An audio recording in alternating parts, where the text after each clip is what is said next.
Well, on behalf of our family as individual and on behalf of Vietnamese community, we would like to say thank you so much for the voice program. You guys doing a great job. It is my honor and privilege to be part of it. Thank you. And here's my daughter Kiman. I'm really happy to be here as well.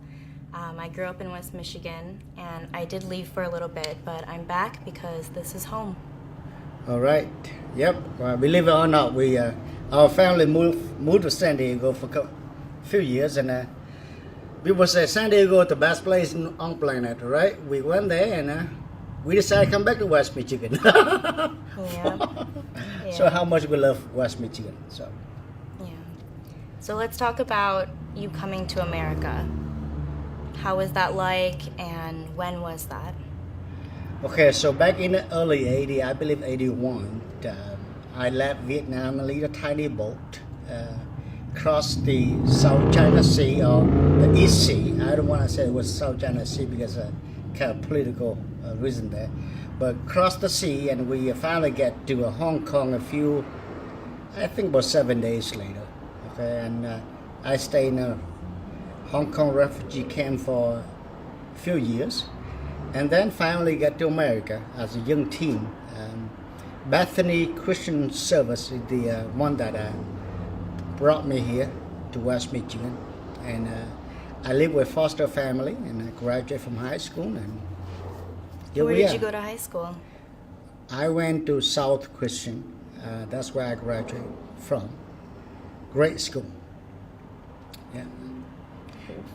Was it hard adjusting to being in America? Oh yeah, everyone have to. If anyone been through it, they would know. Not only the culture, the language, and everything else.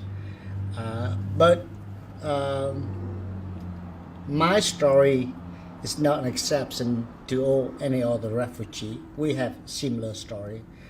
I came here and because of my age, I was enrolled in ninth grade for a few months, and then I go on to 10th grade, and from there, but back in Vietnam, I only attend second grade, so I skipped third, fourth, fifth, sixth, seventh, eighth. All those years are missing years. So school is not only the language barrier is problem, but the academic background the problem also. But with a lot of help and a lot of determination, make it through high school.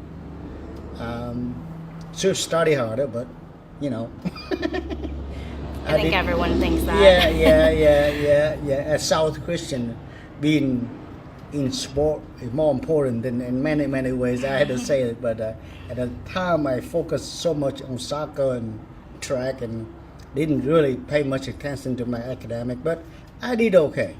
So after that I went to Western and graduated there with my business degree, bachelor, and then a couple of years, at least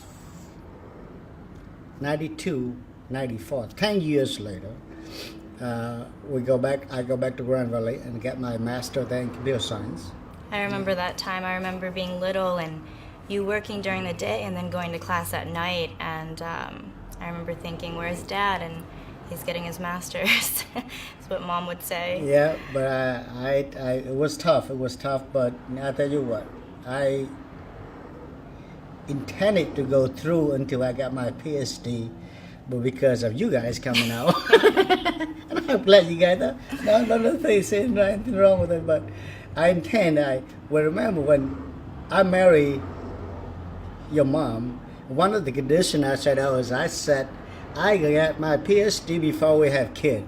But lo and behold, we have all three of you guys. Yeah, that was not Mom's plan. But I'm glad you guys, and I'm really, I'm very proud of my kid. But I never got a chance to finish my PhD. That's one of the regrets I have. But hey, life you cannot get everything you want. Yeah. So how did you end up working with the Vietnamese community here in West Michigan? Why not stay reserved and just focus on your own business?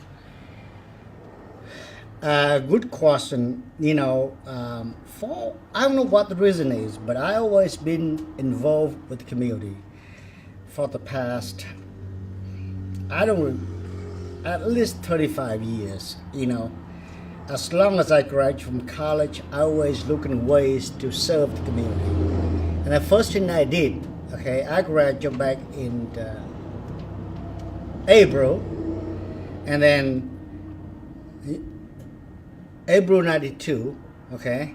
And then June 92, that's when I first found the Vietnamese radio station, WG, I know 89.9, WGVU, something like that. It's been so long. So I ran the program with a few other people, the first Vietnamese language program ever. And the intention was to help the Vietnamese refugee and the people who don't really have the language skill to get all the news. So we do a lot of, news translation, a lot of, story, a lot of things like that. And we did it Friday, Saturday, and Sunday, 2 hours each. So 6 hours a week. And that program ran almost 5.5 years until the radio station is sold to GVSU. So that's my first gig of doing community work, and those 6 hours in the studio, outside you got to spend at least 20-30 hours a week to get everything prepared. That's my first time serving community, and it's all up and down. But when you have the heart to serve people, when you have that, it's almost become part of your DNA. You can get out of it. Now, sometimes you are happy doing it. Sometimes you get frustrated because whatever the reason is, people who do volunteering work, they know. Okay, but if you're really committed, you're really passionate about it, you always find a way to serve.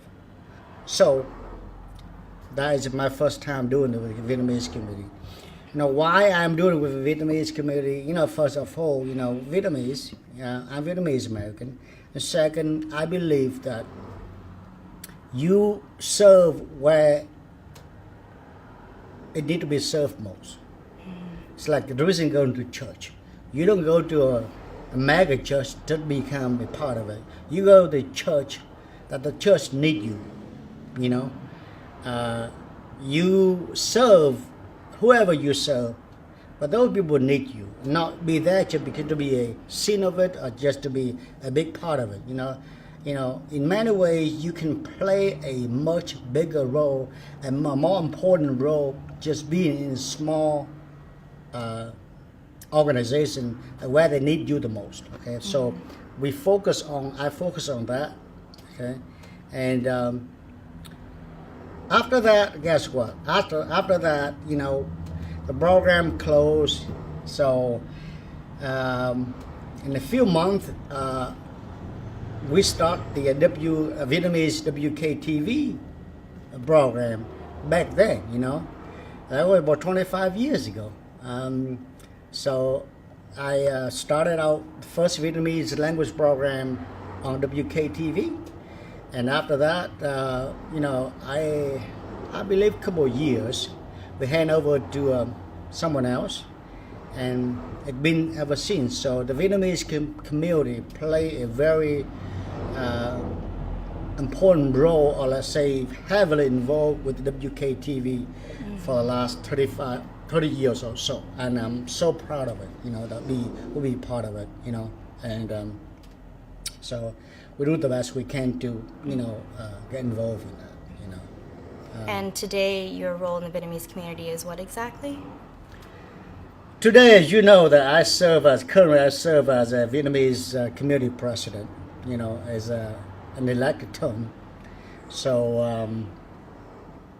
I got elected back in 2015. I was supposed to serve for 3 years term. At the end of 3-year term, I want to get out. I resigned. I did everything I can to get out because I believe, let someone else do it, and I move on and do something else. it's not more important or less important, but I believe that, you play your role, you get out and let someone else serve. Give that someone an opportunity to serve. Well, we haven't found anyone yet. Nobody wanted to run for the office. By Vietnamese, by law, you have to run for it. Either it's one party or two party, but they have to have elected by the community. So I am on my second term, hoping and waiting for someone to take over. Okay. But no matter who will replace me, I will always be there to support the community. Yeah, for me, growing up in West Michigan, being Vietnamese American was always interesting. It wasn't something that I valued till I got older. I definitely think that for a while it may have even been a culture that I rejected because it made me different. But after working, as you know, in the community as well, like you said, it's in DNA. And I think I inherited that from you because I started working with the Grand Rapids community at 12 years old at Our Community's Children as a youth commissioner, and then went on to Mayor's Youth Council. And then at 16, at the State of City address, I was awarded the Champion of Diversity by former Mayor George Hartwell. So I agree that it's in our DNA.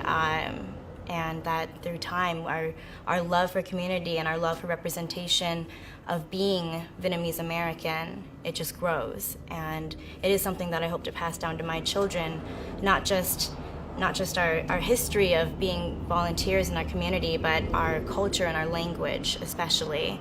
But as you know, my Vietnamese is not up to par. I wouldn't necessarily say I'm professionally fluent, but it's definitely something I want to work on as time passes, and that's why I find it important that when I do have a family, I want you and Mom to be around so that you guys can speak Vietnamese to my child and make sure that we maintain that as a part of our family. That's important to me. I'm glad to hear that. Yeah. As long as parents, we don't force our kid, and you know that, we don't force you got to speak Vietnamese. In fact, we speak English most time We at do. home. But as long we somehow embed the value in you as Vin and Kim V, that being different is an access, not a liability. And no matter how hard you try to be so-called be mainstream, you guys usually want to be white, you always be who you are, and being proud of who you come from, where you come from, is a self-esteem, is a psychological healthy, because nothing worse than you reject yourself, but we all are subjected to the environment we live in. I believe eventually, second, third, fourth generation of Vietnamese will become we call a melting pot, right? Just like the Dutch and the German and Polish Europe have their own community. Now they slowly become ones. We eventually observe into a main one. It's not good or bad, but that's a part of the process. Maintaining that cultural identity, is important. But you don't have to fight back in terms of being a part of the. You don't want to be too isolated, from the society, because we here as American first. Especially most of Vietnamese refugee and a lot of other people, they chose to be an American, right? They didn't become American by default. Some people been here, they're born here, they're American automatically. But a lot of refugee like me and a million other people, we choose to be American. And not only we choose, we went through a lot. We went through a lot to be an American. And when you become American, you gotta play a part as an American. So American first, you know. Your loyalty, you know, your love, your dedication, your responsibility is within the community you live. Okay, America. Okay, it's nothing wrong that we, like you yourself, went back to Vietnam for 6 months and doing volunteering work for the needy children and all those stuff. That's a real important, because that's what God calls us to do. Right? I agree. Yeah, God don't call us to live for ourselves, but to live for all other people. All His children. Yeah, and I'm so proud of you. You know, graduate from San Diego State University with a big student loan, but you know, it's California. Yeah, you're willing to go back to Vietnam for 6 months and work with the needy children, you know, and play an important role with them, and that's really important, because you do a lot of good things, you know. That's, you're doing good work for God first and foremost, but you also, you know, ambassador for America, you know. That what make us a special country, because there's no other country around the world that reach out to help the poor and the broke and every corner of the world like America. Mm-hmm. Of course, you know, there's a limit what we can do. Right. Know? We can't help everyone. We cannot take everyone in.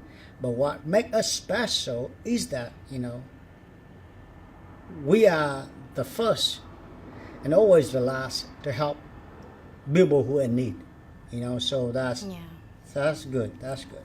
I think my trip to Vietnam was definitely influenced by the way that I was raised, watching you always be involved with the community, and it was good. I mean, my time there working with children with disabilities in rural areas of South Vietnam, I mean, it was amazing.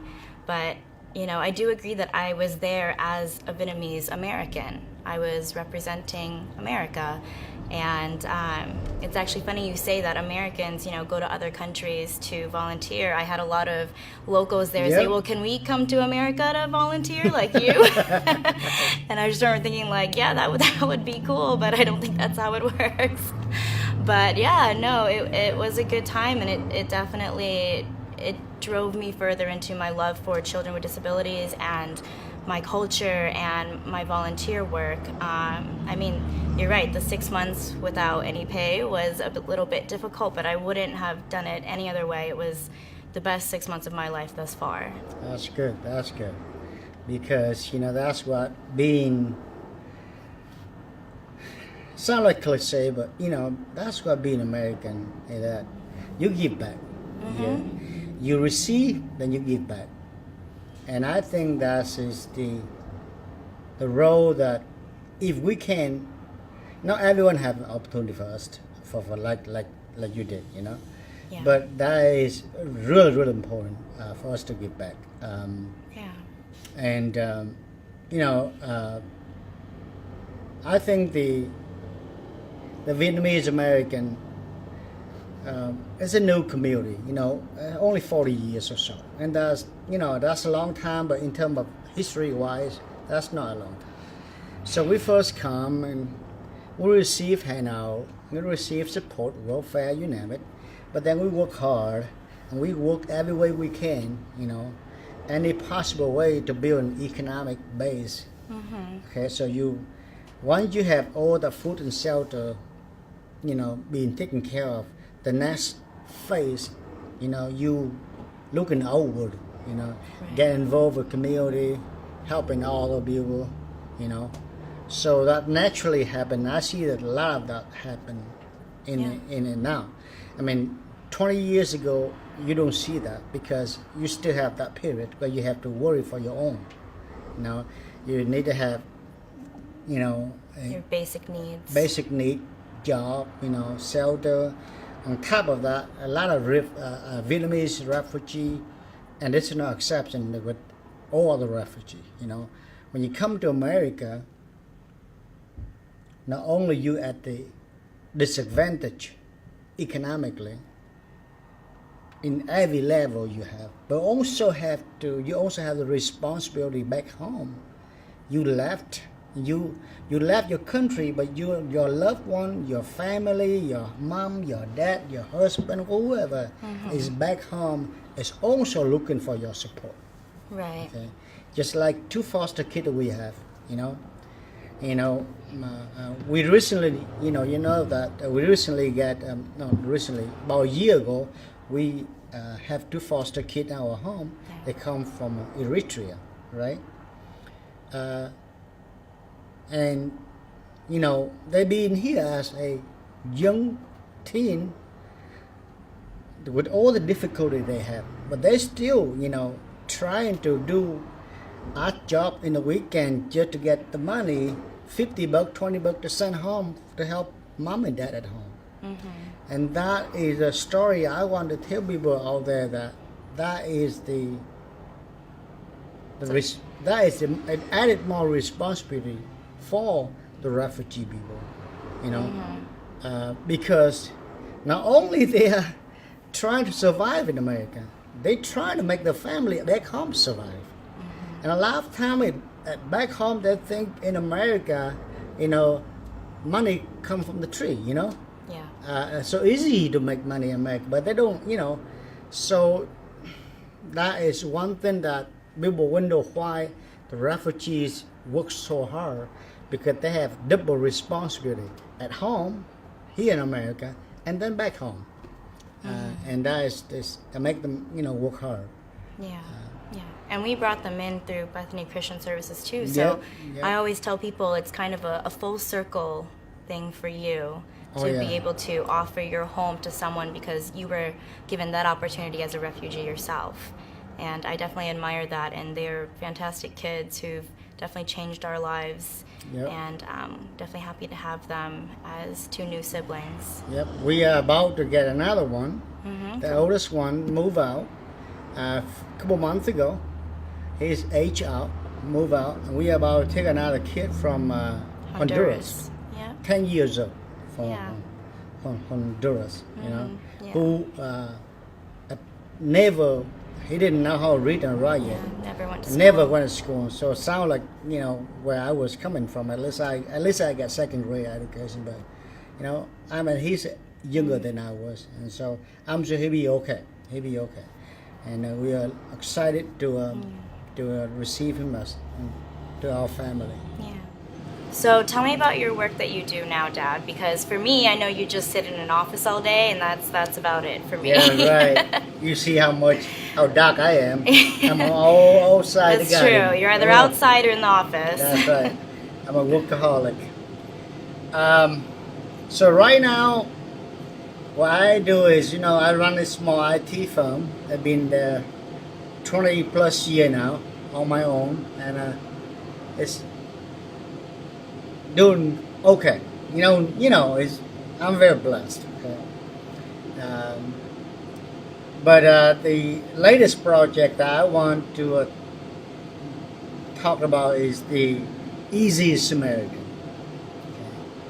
Okay? Easy Samaritan is a project that I would say one day I die, I want that to be on my tombstone. The most important, the biggest project I ever done for community.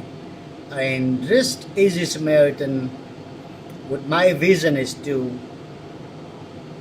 play a very important role, almost forever change the way nonprofit organization raise funds. Now, as you know, that over the years I served in many community board, and one of the biggest, and someday I encourage you to serve, pick a board that you're really passionate about and be a part of it. Because being a board member in nonprofit play a very important role. Okay? You not only you make policy, but you also actively carry out tasks. Okay? One of the biggest tasks is fundraising. And one of the things I frustrate so much about fundraising is you spend so much time and energy in it. And you do all you can, but at the end of the day, it usually don't, you look if you got half left. So meaning you work so hard, you do fundraising, dinner, concert, and then you raise about $10,000, and then at the end, let's say 10 or 20,000. At the end, you get 5 or 10,000 left. So about almost 50%, and the data show even more than that, sometimes 60, 70%. Okay? So you work all those so hard, and at the end of the day, expense. All right? Not much for the nonprofit, for the cost that you were trying to help. And that is, there's nothing wrong with that. That's the way people do it for years. But with the technology we have nowadays, there's a better way of doing it. There's a better way of doing it. Because I believe if I want to give $1 to a cause, I want that dollar to go into the cause. Maybe not the whole dollar, there's no way. Because you have all the expenses, but you want at least 80 cents, maybe 90 cents if possible. Not, only 20 cents, 30 cents go into the cause. Right. So I don't care about the dinner, I don't care about the concert, I don't care about, I just want my money to go into the cause. Well, with the advanced technology, with the internet, it allows us to do that. And not only it is spread out, you don't restrict by the border, because I don't travel to Canada and Australia and South America to do fundraising, but with the internet, it allows you to do that across the globe. So a few years ago, we will start using an online fundraising. We use GoFundMe and some other platform. But even that, okay, even they really save a lot of money, and they really provide great tool. And so, not saying anything bad about GoFundMe, not at all. Okay, but as an engineer, as a software engineer, I said to myself, I said, you know what, we can do better. We can do better. We can do better than GoFundMe. We can do better than YouCarry. We can do it better than a lot of sites out there. Okay. So what we did, okay, I assigned a team of 7 people, including me. We worked on it for almost 3.5 years. So you think about that, about 3.5 years with 7 people working on it full time. If you calculate that to be at $50, $75 per hour, that's a cheap rate. We spent over $3.5 million on this project. Economic cost.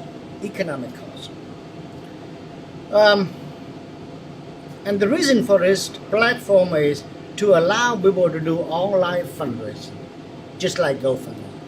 But what it makes a difference is it allows people to donate the item to auction off online. Okay. So, put in a simple term, you're looking at taking GoFundMe and eBay and combine together into one platform. So now, let's say Uncle Phil don't have the money to donate. He can donate the coin, the old bike, whatever, to auction off for that nonprofit. Okay. We also recently added on another feature we call time donation. So now, as a donor, maybe you don't have money, maybe you don't have nothing to give to auctions, but maybe you can donate time.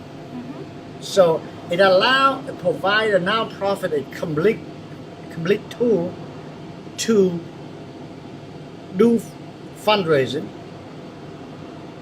Some organizations, they may not need the money, they need the volunteer. Hands-on people. Yeah, hands-on people. Let's say you have an event that you need, 5 people to serve on setting up the tent, 2 people to serve a greeter, 5 people to take down the tent, on and on. Sometimes not only money, but you need the people who are willing to put in the time. Yeah. So now the tool that we have EasySamaritan.com. E and Z, like zebra. Samaritan, like the Bible, easy, Good Samaritan. EasySamaritan.com. People can go up there and open an account completely free for all the nonprofit. Okay, the nonprofit can use this for free. Okay, and they can do it. They can do fundraising. They can looking for volunteer. Okay, they can auction off item for the organization to be profit up, because and I have people ask me, why are you spending so much time and money in this project and then you offer for free? Well,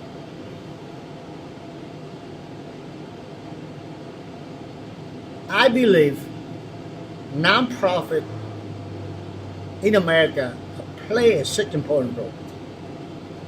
Can you imagine it in America, doesn't matter what community, without nonprofit organization, we in big trouble.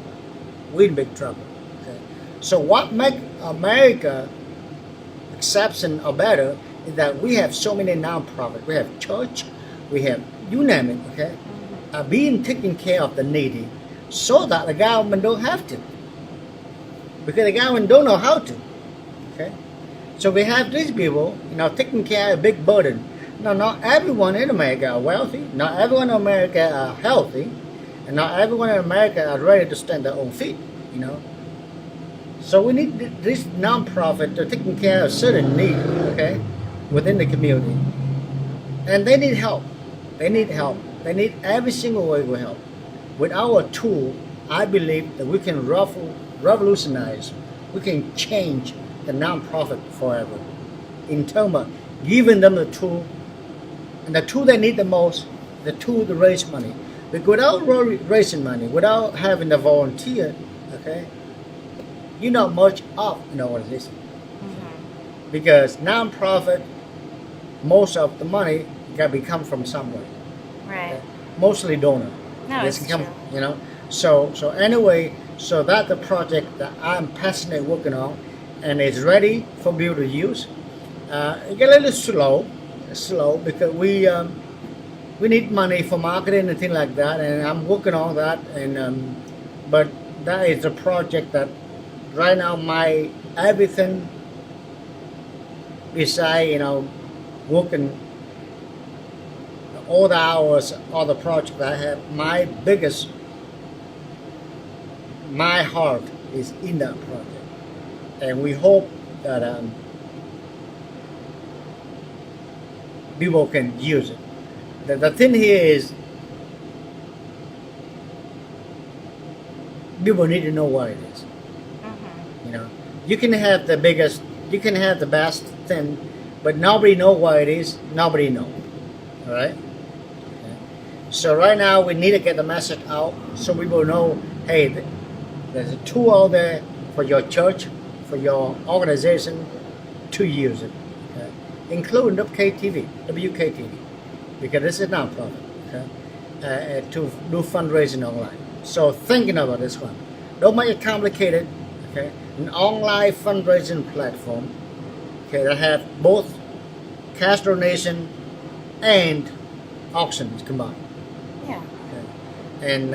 And I'm glad you're helping Daddy on that one. And so hopefully it's going well. I believe it will. It will. I mean, it's a different tool. It allows anybody to give. If you don't have money, but you have something valuable you don't need anymore, you can donate it. If you don't have money or something valuable, you can donate your time. There's no excuse for us as Americans who live in the best country in the world to not be able to give back to whether it's our community or a community elsewhere in the world. I mean, I really do believe that it's caring and giving. That's what makes the world go round. And yeah, that is what distinguishes us as Americans, is that we are able to do that and we care to do that. And some people say, why you focus on nonprofits so much? Why don't you make it for anyone to do it? Well, our platform does. Our platform allows individual and organization to do that. Yeah. But the reason I'm so focused on nonprofit, because that's industry that left out by all the guys out there. All the guys out there, they are commercialized.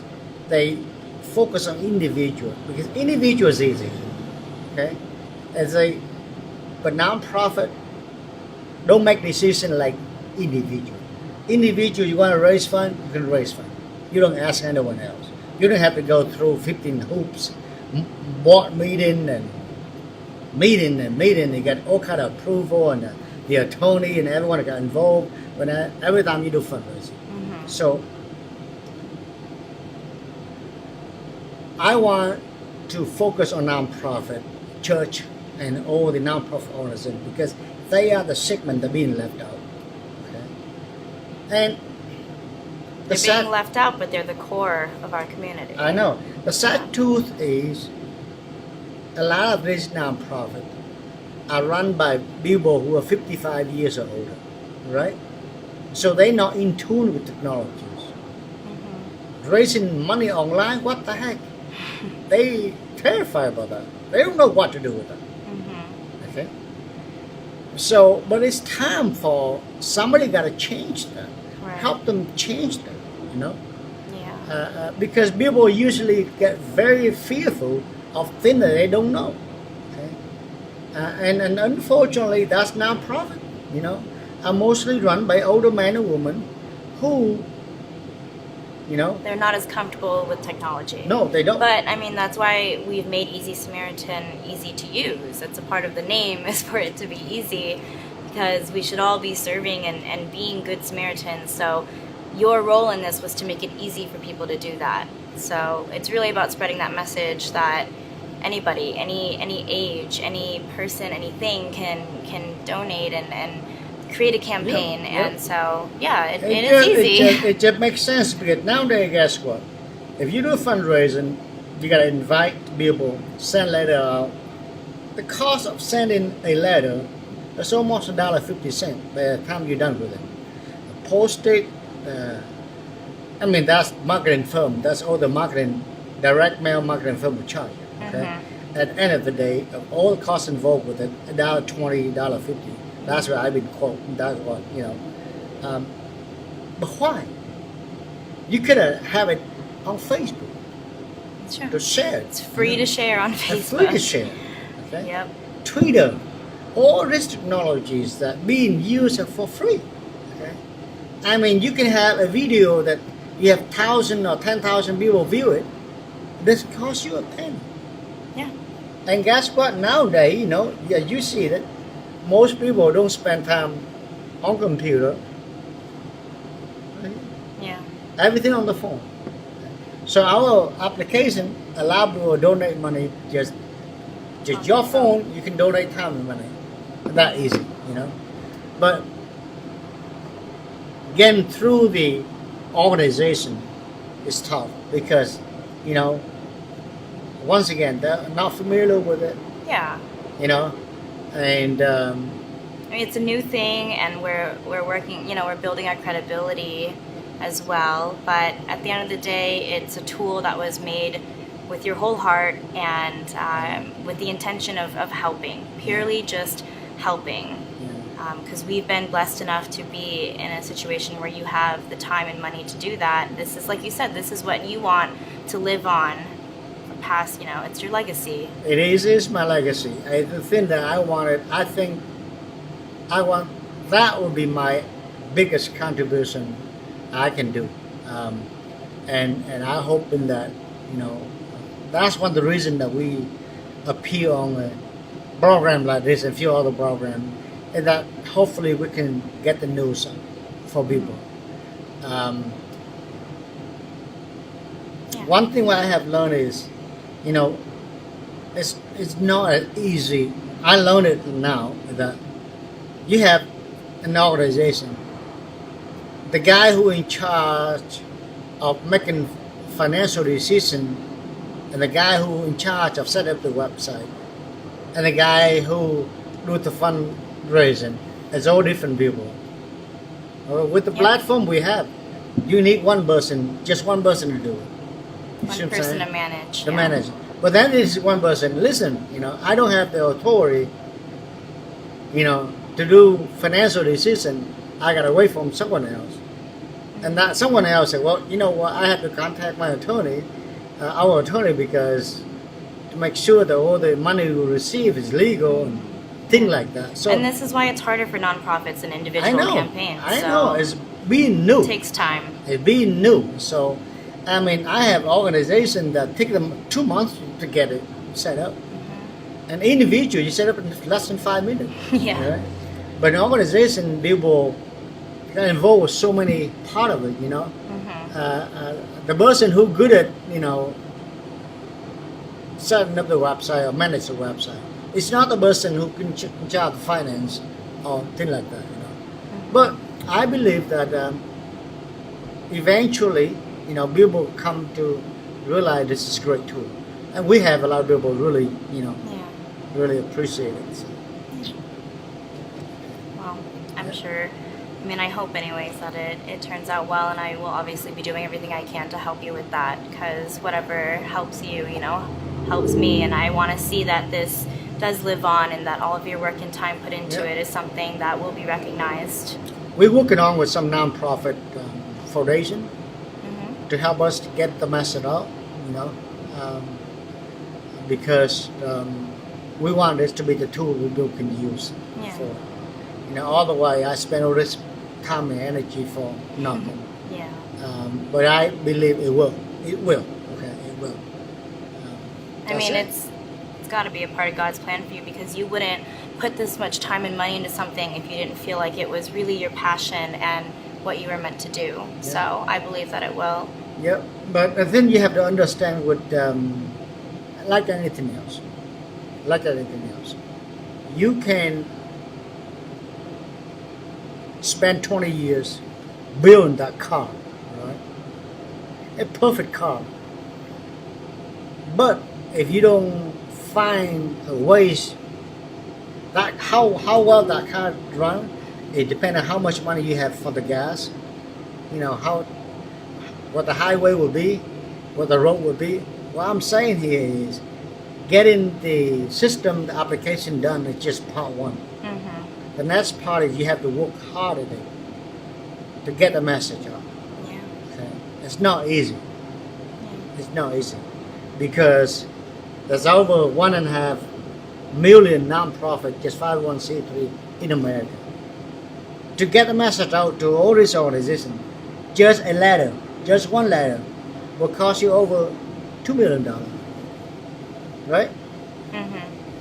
So it's not that easy, and it's tough, but we'll get there. You know, I was kidding the other day. I said, if this application that we have that is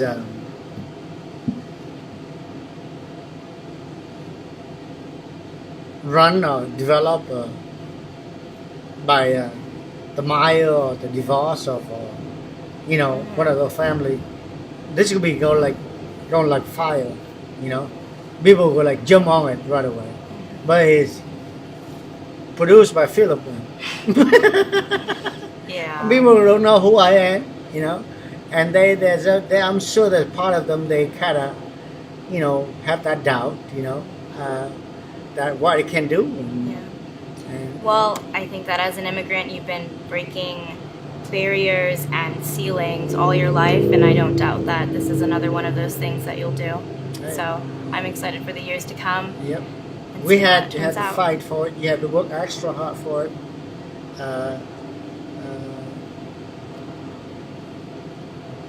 The opportunity there, you know. I mean, you just have to work extra hard. I mean, of course, you know, you have being immigrant and being a ethnic, you know, there's disadvantage and advantage. Sometimes you found advantage and sometimes you found disadvantage. And that part of life, you just have to work hard at it, you know. And it's my very intention to do the best we can to get this tour out. Well, I'm glad we were able to talk about this and learn more about your time in America and how you got to where you are today, because these are obviously stories that I will share when I have kids and so forth. So, No, I'm not an exception. I'm just, there are more people out there, way lot more people out there that do much better than I am. You know, they do a lot of work in community. They do like contribution. I'm just a minor part of it, just a small speck of it. You know, so I don't, you know, I'm not, you know, exception or anything like that at all. You know, Yes, there's a lot of great individuals out there that do a lot of good for community. That, you know, we don't know who they are, and they don't want to talk about it. You know. yeah. I think being humble is a large part of the characteristic of being a volunteer, a lifelong volunteer. Yep. You want to be a long time volunteer. You want to do any good for a community. You just have to. You have to think in this way. You have to give and give and give. Okay? You won't receive a lot of praise. You won't receive a lot of thank you. You won't receive a lot of award. You won't receive a lot of applause. In fact, the other way, right? You can do all the right thing for 100 times, and nobody know about it. So one time you make a mistake, people will jump on it. But a part of territory, that's being a volunteer is all about. You know, you're willing to give. But you don't expect anything back. Exactly. Yep. If you expect people to say thank you, you expect people to acknowledge you, expect you in the wrong mode. Yeah, your heart's not in the right place. Because you'll be disappointed. Mm-hmm. And I told this to many people who do volunteer to work for the community. Okay? If you're there so that you're being appreciated, you will be disappointed. Yeah. That's not in a territory you should be in the wrong mentality. Okay, you have to be ready. Okay? And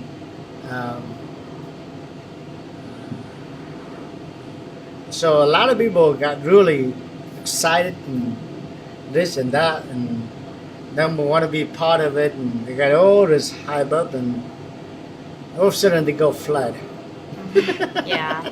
Well, hopefully with EasySamaritan.com it makes fundraising easier, and the nonprofits will continue to raise the funds they need to do what they do that makes our community work. I hope so. And anyway, we thank you WKTV for allowing us to share our story. Mm-hmm.